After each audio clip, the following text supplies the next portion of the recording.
But the lighting in there has gone from suntan. It looks pretty good there. It's a suntan mesh. It makes me look better than I normally do, doesn't it? I got a little tan there. It's good. I'm looking a little pinkish compared to you there.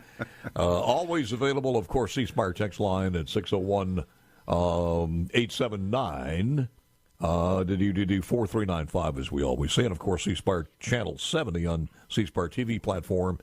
Elsewhere across the world at SuperTalk TV. So there you go. Well, how's it feel being post session here? Oh, it's wonderful, Paul. We have a lot to look back on and be proud of as far as what was accomplished this year. It's great, however, to have it behind us and be able to start recovering from all the energies that we spent this year trying to get all these things done. I was a witness, by the way, to that golf ball size hail yesterday over in Clinton. Any damage to you, guys? No. It was interesting. It was not solid. The balls that came in were not solid. They were like crushed ice. It was compacted together. So when they hit, it just kind of exploded. Oh man, you were lucky. It was interesting to see, though. We understood some people had some damage somewhere. I don't think it was in Clinton, but there was some limited damage. I'm sure there was. Anyway, I'm ready for that to be over. Usually what happens is as we kind of mitigate some of the strengths of the cold front, it turns into just afternoon thunderstorms, and I'm hoping that we're getting closer and closer to that because we've had enough. For the last several weeks, we should have a burn notice out for at least the next several days. All right, let's take one by one here. Political capital made by the House and Senate. You can gauge that whether the political capital is gained or lost. But at the end, everybody came together on this thing. And let me take the personal income tax because you and I had talked about the personal income tax a lot on this program. And we had a lot of questions. People, they were divided one way or the other. But the way it came together was it looked like the governor had offered something, and everybody was just about ready to get this thing done. So speak to that. What happened in the waning days of the legislative session? Well, we, of course, have been talking about this for over a year now, probably 15 months, and various proposals had been put forward as we and the House unveiled our different proposals. People would say, well, we have an objection to this aspect of it, or we got a problem with that aspect. So we attempted to try to address every concern that was raised, and we got down to about the last week, and at that point had put out 5 different options for eliminating the income tax, all of which we felt like were viable. We had addressed every time someone had raised an objection, we felt like we had knocked it down. Okay, you got this problem, we'll fix it. You got that problem, we'll fix that too. And we got to a point where there was no objection left. We got down to the what we call the revenue estimate. We adjusted the revenue estimate based upon new numbers that we had contended were right all along. And finally, the revenue estimating group came forward and affirmed that the numbers we were using were correct. So that provided another opportunity to advocate for the elimination of the tax. And so we got down to the last day, and we just said, hey, guys, there's no reason left. Every objection that's been voiced has been eliminated. We got to do something. And negotiations ensued, and we were able to get an agreement which has resulted in the largest tax cut in the history of our state. We are proud of that. We felt like we couldn't walk away from such a huge step. It's basically a third. We basically have eliminated a third of the personal income tax. That means we still have more to do. We will continue to work toward full elimination, which has been our goal. But when you have an opportunity to take such a substantial step toward elimination, we could not pass that up. So the deal that we got done was the largest tax cut in the history of the state. It's going to put money back in the pockets of our citizens. It will help them improve their quality of life, raise their families, and do all the things that help them keep more of their hard-earned money. So we felt like it was a good thing. In some ways, this is an even better deal because it doesn't have the triggers in there, so it's going to happen one way or the other.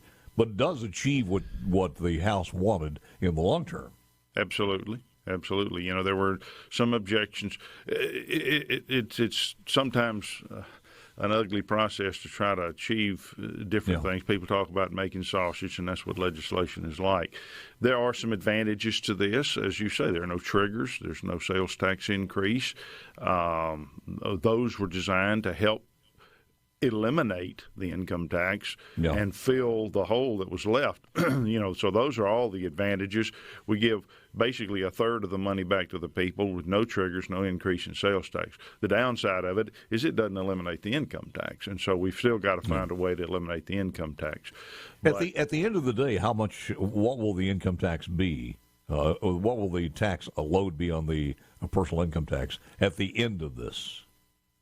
Well, for some perspective, currently the income tax generates $1.8 billion. Our total budget's around $6 billion. So that gives you some perspective. About a third of what we take in is income tax, personal income tax. So of that $1.8 billion at full implementation, this plan will eliminate about $600 million of that. Close to $600 million. So you're talking about a third, roughly, for the taxpayer. That puts whatever they're, and of course today's tax day, Paul, so it's appropriate that we talk about this.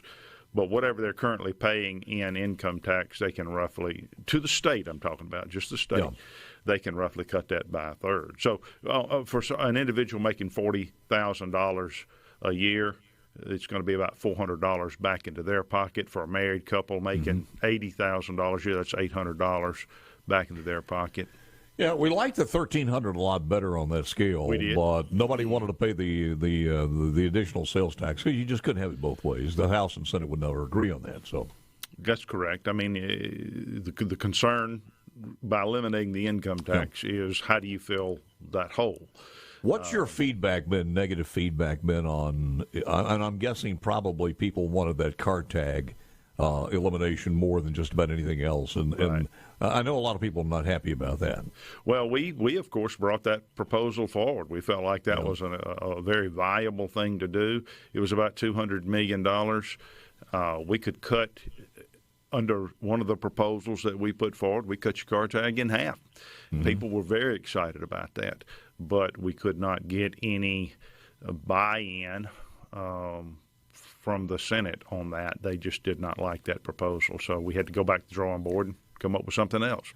Yeah, nothing says that this can't be changed in the next legislative session, or does it have to play all the way through? No, sir. We could come back next year with additional proposals.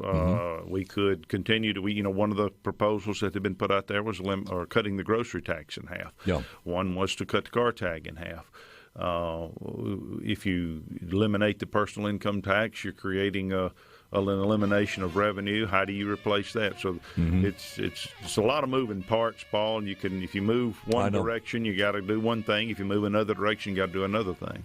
Well, and the other things on this one also was that people were questioning how long this revenue is going to continue, but the only data we can go to is the past month of March, and that revenue is still coming in like everybody predicted. As a matter of fact, I had some numbers earlier this morning that we're already at $95 million on lottery, which is $80,000 for transportation and $15,000 for education, and we got another, 3 months to go. That's correct. So the numbers in the economy seem to be as healthy as predicted. We'll talk more with Speaker of the House, Philip Gunn.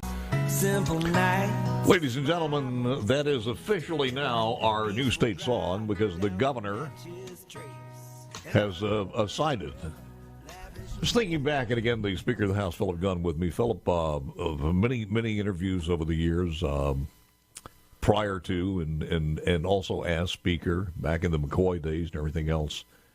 You sit and you take a look at, just in your tenure as Speaker, and I mean, I'm not trying to publicize you or anything else, but there's some major legislation. We talk about the state song. We talk about the state flag. You were the first state leader that I know of, certainly as a Republican, who said something about needing to change the state flag, which was politically kind of dangerous, to be honest with you, at that particular time. And we replayed that cut many, many times saying, did he really say that? Something that we had been advocating for a long, long time. Now you talk about educational changes, and then those changes were everything from supporting the Governor Bryant's third grade reading gate to the largest increase ever as far as teacher pay raise. So, I mean, it's been a pretty good tenure as Speaker. Well, thank you, Paul. And I, first of all, have to give credit to the team that I've got to work with. The citizens of the state have sent me an outstanding group of representatives to work with. I have fantastic chairmen. You talk about education. I got Richard Bennett, who heads that up for me. You're talking about the tax thing. You got Trey Lamar out there heading up that committee. Get Jason White is I could not do anything without Jason White. He is my right-hand man. The healthcare arena, you got Sam Mims. The broadband thing, Scott Bounds. Redistricting, Jim Beckett. You can just go down the list. I've got a bench of players on my side of the building that are just outstanding, and so all the accomplishments that you mentioned, the achievements that we've made, is to be credited to not only those chairmen but the members of the House who rise up and vote for those things. The chairman can come forward with great ideas, but until the members of the body rise up and say, yes, we agree with this and want to do this, it is a team sport. It's a team effort. And so I have to give credit to all of my members in the House for and I think you'll answer on those things. You just ask you, and I'll ask this question. You can answer it as I'm hitting you cold with this, but what's the political plans of Philip Gunn? Because there are a lot of rumors out there that you've had enough of it, you're going to retire or get out of politics, to whether you're going to run for another office or you're not going to do anything and run again as you did. So have you formulated a plan in your mind where you can get us an honest answer and not a political answer to this one? Well, there have been, ever since I became Speaker 11 years ago, there have been constant rumors about some place that I'm going to go next, and none of those things have panned out. So right now we're just we're pleased with the session we've had this last term, this last session, which ended a week ago, and we'll continue to work hard to serve where we're currently at for the time being. Does that mean for the next session or through the next election? Well, I have not had time to even reflect upon that, Paul. So we'll consider that as the summer unfolds. So it was an open-ended answer, basically, is what you gave me. Okay. Well, you're the lawyer, not me, so I want to cross-examine you on this one. I have a problem with the postpartum bill, and that was one of the things we disagreed with, but I have a little caveat on that one. Because an interview I had at the end of the session, near the end of the session, put some asterisks by that, because I thought it was a good idea. And let me just give you and ask a question. I'm asking this not as a trap or anything else, but as a sincere question on this one. The way that I gave our family out there the information on this one, that if you were a mom who gave birth to a child and you were below the poverty line, within the confines of what Medicaid dictates now, or maybe a little above that, and you really had a case of postpartum depression that the doctors had analyzed, then Medicaid would pay for that. Somewhere down the line, somebody slipped in a little bit of other information on me, and I don't know if this is accurate or not. I thought maybe I should ask the Speaker. Was that it would be, regardless of that poverty line right now and above that, the amount of income was in question. But anyone who gave a baby, anyone who had a baby would be qualified for that.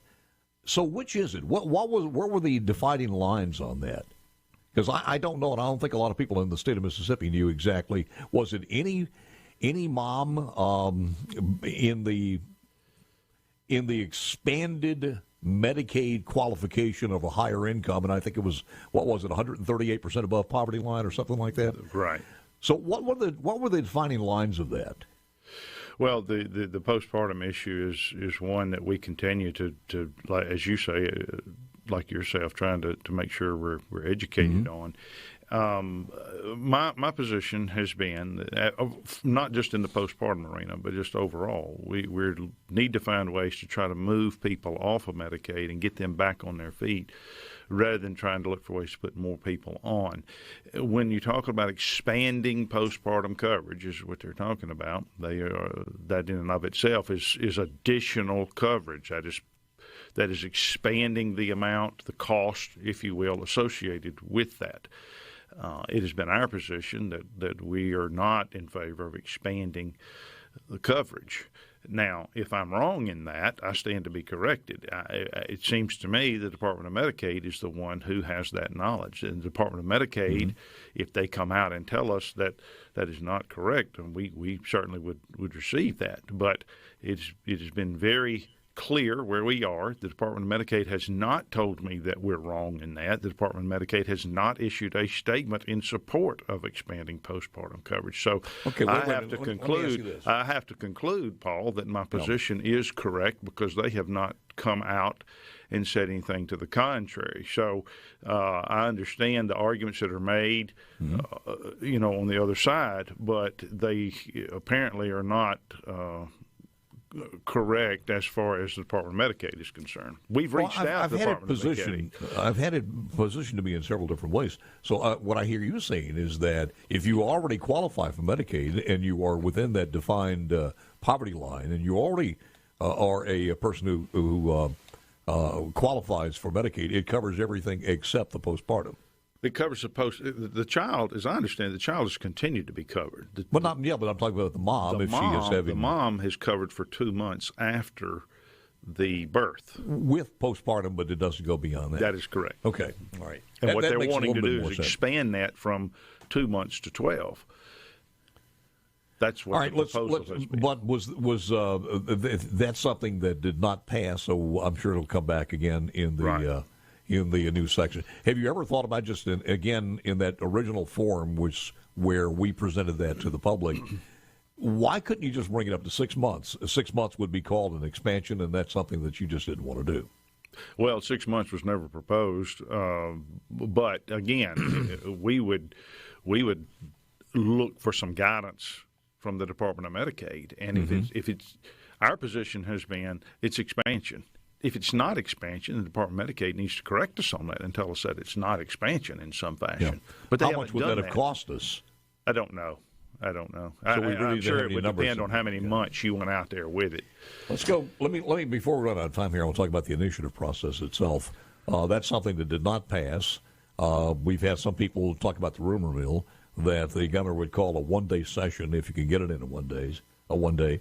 Have you heard anything about that, or where are we as far as the initiative process? Well, the House passed HCR 39, which is a resolution that would reinstate the initiative process. Our citizens are aware, I think, that the initiative process was struck down by the Supreme Court in the medical marijuana initiative, and we set out to correct the things that they claimed were not right with our process.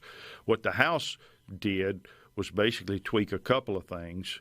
We changed the number of districts to the number of congressional districts that we have, and we put it into the statute versus the Constitution. Other than that, we kind of left it alone. The Senate wanted to raise the threshold required to put an initiative on the ballot to a much higher threshold, which made it much harder. I understand. For the citizens. We got a break, and we just didn't want to do that. Yeah, we'll finish this in the final segment. So the governor hasn't talked to you and the lieutenant governor about maybe coming together on a special session yet? Have not heard anything about a special session on that. So far, Ridgeland, Pass Christian, Brandon, Gluckstadt, Flora, Pontotoc, Madison, Clinton, Horn Lake have said no to the medical marijuana as far as that part of the story. Final segment with the speaker coming up next. We've had some major changes in our laws, even driver's license, to be honest with you, as far as mimicking that song. A couple of things real quick. Are you, at the end of the session, everyone was scurrying around trying to get the ARPA funds and all of that money out, and are you pretty satisfied with the administrative part of that and all the legislation that was done the way it should be done? Is there any untied knots there?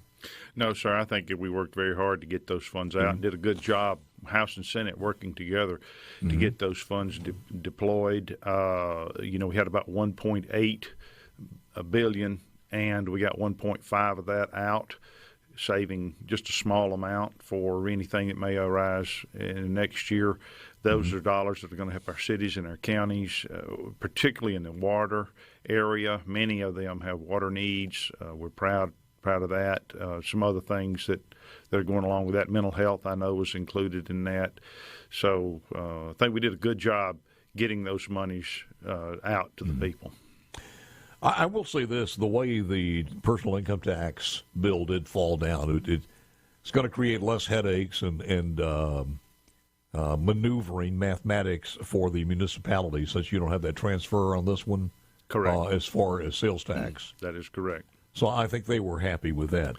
The ABC bill, we did pass that. We're going to have a new warehouse. There is a new working relationship with the private sector, I think. Speak to that.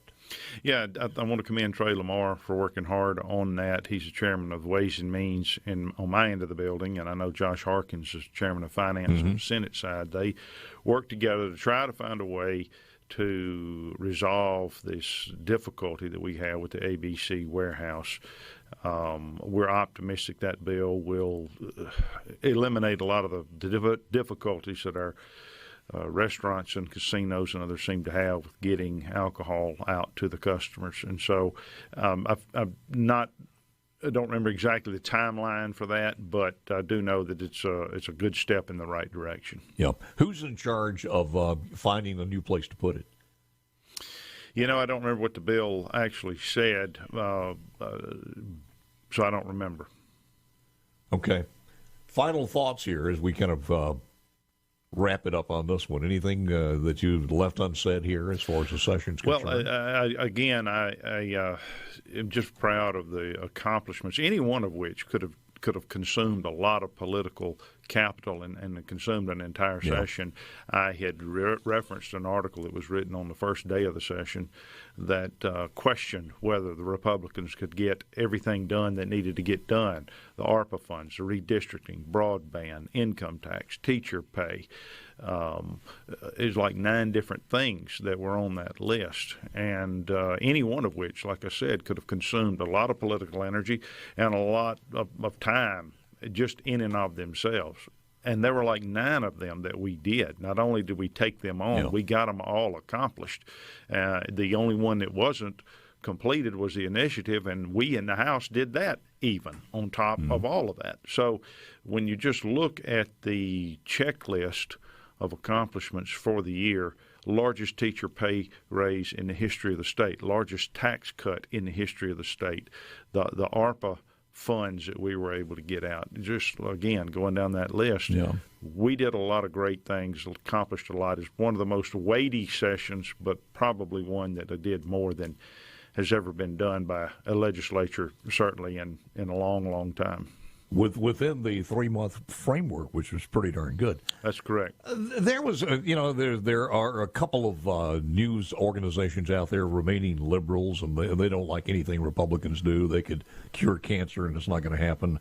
And I think most people minimize that and just disregard them for the most part. But they were on you tremendously as far as this transparency, as far as committee meetings and everything else, which was, again, one of those things when you pull back the veil and looked at it, it was nothing that Billy McCoy hadn't done or hadn't been done prior to that. But speak to that in the remaining time we have. Well, this is, I think, it's just simply an attempt to try to create a problem where there's not one. Every caucus that I know of around the country, as I talk to my colleagues in the legislature, they all meet. They do it in Congress. They all meet to discuss and inform one another about what's going on. You got to have conversation to understand the issues.